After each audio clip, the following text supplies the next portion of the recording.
नमस्कार दोस्तों, मैं हूं सीमा बोरा। दोस्तों, आज हम आपको कफ दोषों को दूर करने वाले कुछ लाभकारी अभ्यास बताएंगे। दोस्तों, व्यक्ति के शरीर की प्रकृति को निर्धारित करने के लिए त्रिदोष यानी कि वात, पित्त, कफ दोषों का संतुलित अवस्था में रहना बहुत जरूरी होता है। अगर इन त्रिदोषों में किसी एक दोष में भी असंतुलन आ जाए तो व्यक्ति को अनेक फिजिकल और मेंटल व्याधियां आ घेरती हैं। दोस्तों, त्रिदोषों में कफ दोष सबसे धीमा होता है और यह संतुलित अवस्था में रहता है, लेकिन अगर कफ दोष बढ़ जाए तो व्यक्ति को अनेक फिजिकल व्याधियां आ घेरती हैं, जैसे कि व्यक्ति के शरीर में मोटापा बढ़ने लगता है और उसके शरीर में थुलथुलापन आने लगता है, आलस्य और भूख प्यास में कमी आने लगती है। इसके अलावा मुंह में बलगम का जमा होना और जीभ में सफ़ेद परत सी जमा होने लगती है। दोस्तों, कफ दोष के बढ़ जाने से व्यक्ति को ब्रोंकाइटिस, अस्थमा, लंग्स कैंसर और इन्फेक्शन जैसी समस्याएं आ घेरती हैं। कफ दोषों को दूर करने के लिए आप स्टैंडिंग योगाभ्यासों को जैसे सूर्य नमस्कार के 12 स्टेप्स को नियमित 8 से 10 बार पहले मध्यम गति के साथ प्रैक्टिस कीजिए, फिर उसे आप तीव्रता के साथ प्रैक्टिस कर सकते हैं। इसके अलावा पीछे झुककर किए जाने वाले जो भी अभ्यास हों कफ दोषों में बहुत ही अधिक लाभकारी होते हैं। इसके अलावा बैलेंसिंग अभ्यासों को भी आप प्रैक्टिस कर सकते हैं। कफ दोषों को दूर करने के लिए सबसे पहला अभ्यास हम सबसे पहले सूर्य नमस्कार के 12 स्टेप्स को मध्यम गति के साथ प्रैक्टिस करेंगे। इसे करने के लिए आपने ऐसे समस्थिति में सीधे खड़े हो जाना है। फिर आपने अपने दोनों हाथों को अपने कंधों के पार्श्व भागों से ऐसे ले जाते हुए अपने दोनों हाथों को ऐसे प्रणाम मुद्रा बना लेनी है। फिर धीरे धीरे अपने हाथों को ऐसे अपनी छाती के मध्य में ले जाते हुए ऐसे प्रणाम मुद्रा बना लीजिए। फिर धीरे धीरे श्वास अंदर भरते हुए अपने दोनों हाथों को ऐसे पीछे को ले जाते हैं। दोनों बाजू आपके कान के पास सटे हुए हों और आपने अपने पूरे शरीर को पीछे की तरफ स्ट्रेच करना है। फिर श्वास छोड़ते हुए धीरे धीरे ऐसे पाद हस्तासन की पोजीशन में आना है। इस स्थिति में आपके दोनों घुटने बिल्कुल सीधे रहें। फिर अश्व संचालन आसन की पोजीशन में आते हैं। आपका बायां पैर ऐसे आगे घुटने से मोड़ लेंगे और दूसरा पैर इस स्थिति में बिल्कुल सीधा रहेगा। इसके बाद आपने माउंटेन पोज में ऐसे आना है। ऐसे माउंटेन पोज में आते हैं और फिर अष्टांग नमस्कार की पोजीशन में आते हैं। श्वास को रोक कर रखें। फिर श्वास अंदर भरते हुए भुजंग आसन की पोजीशन में आते हैं। श्वास छोड़ते हुए माउंटेन पोज में ऐसे आना है।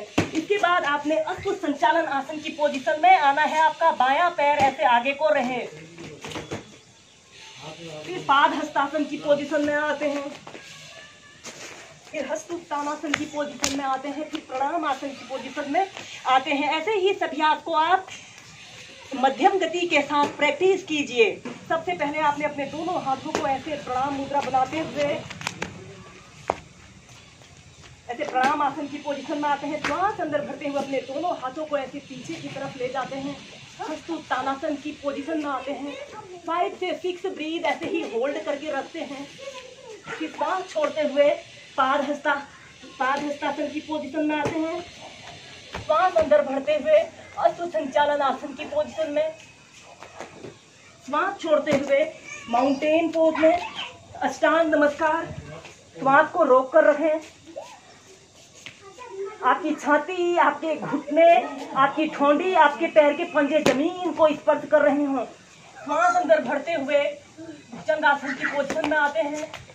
श्वास छोड़ते हुए माउंटेन पोज में अश्व संचालन आसन की पोजीशन में आते हैं। बायां पैर अब आपका आगे रहेगा।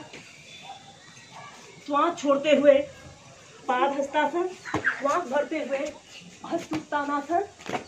फिर प्रणाम आसन की पोजीशन में आते हैं। अब दोषों को संतुलित अवस्था में रखने के लिए हम नेक्स्ट अभ्यास करेंगे ताड़ासन। ताड़ासन को करने के लिए आपने ऐसे समस्थिति में सीधे खड़े हो जाते हैं। अपने पैरों में थोड़ा सा ऐसे डिस्टेंस रख लेते हैं जिससे कि आपकी बॉडी का बैलेंस बना रहे। फिर श्वास अंदर भरते हुए अपने दोनों हाथों को ऐसे ऊपर की तरफ ले जाते हैं। दोनों हाथों को ऐसे इंटरलॉक कर लेना है। हथेलियां ऊपर की तरफ रहें। श्वास अंदर भरते हुए आपने धीरे धीरे अपने पूरे शरीर को ऐसे ऊपर की तरफ स्ट्रेच करना है। अपने शरीर का समस्त भार आपने अपने पैरों के पंजों पर रखना है। 5 से 6 ब्रीथ ऐसे ही होल्ड करके रखें, फिर धीरे धीरे नीचे।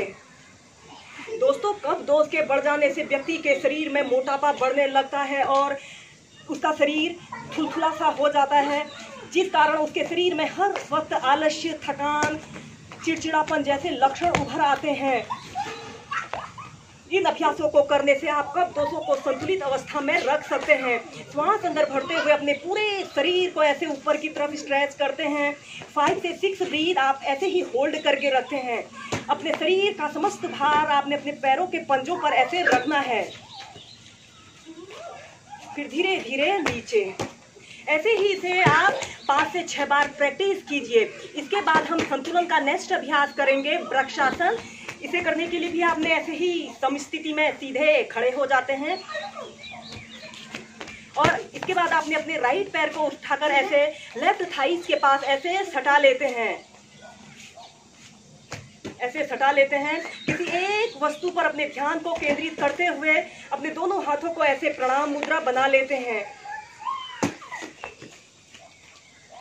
5 से 6 ब्रीथ ऐसे ही होल्ड करके रखते हैं।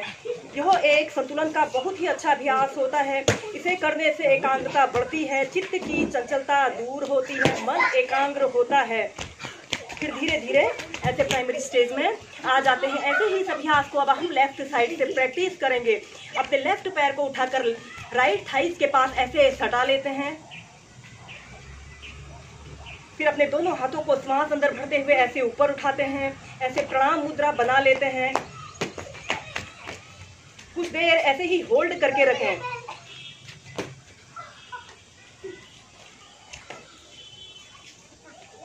Normal breathing. पहले आप 23 सेकंड ऐसे ही होल्ड करके रख सकते हैं, फिर जितनी देर आप इसे होल्ड करके रख सकते हैं उतनी देर ऐसे ही मेंटेन करके प्रैक्टिस कीजिए।